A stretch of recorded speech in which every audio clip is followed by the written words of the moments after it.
life is a book where every person is a chapter. Someone comes to tell you the story, someone comes to tell you the moral, and someone teaches you a lesson, and someone might guide you. But every chapter closes at a point of a time. అయిపోయింది. అంటే నీ బుక్కిలో open చేసినప్పుడు నిఖిల్ మాలేకర్ అని పేరుతో start అయ్యి ఇలా మొత్తం book మూస్తున్నప్పుడు ఇది నా కథ అని ఎండ్ అవుతుంది. అంటే నువ్వు సస్తున్నావు అని సచ్చిన తర్వాత that your death, last death time. ఎవ్వరు ఎలా ఏంటి అని చెప్పడం కన్నా అదే చెప్పాను కదా, యాక్సెప్టెన్స్ ఉంటే దేన్ని హర్ట్ చేయలేము. నేను ఒక డిప్రెషన్కి వచ్చినప్పుడు ఆ డిప్రెషన్కి ఒక టైం ఉంటుంది.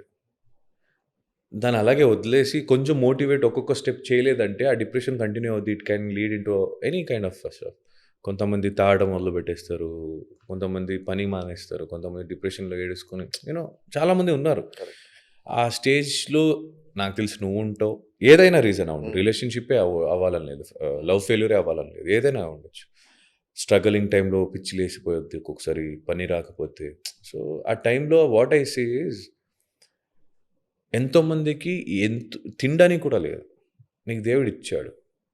Your only thing to do is try for what you want, try for where you want to see your self.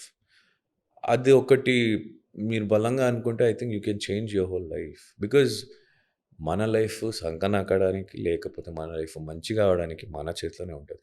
మనం తీసుకున్న ఆప్షన్స్ బట్టి ఉంటాయి, మనం ఏం సెలెక్ట్ చేస్తున్నాం అనే మాట.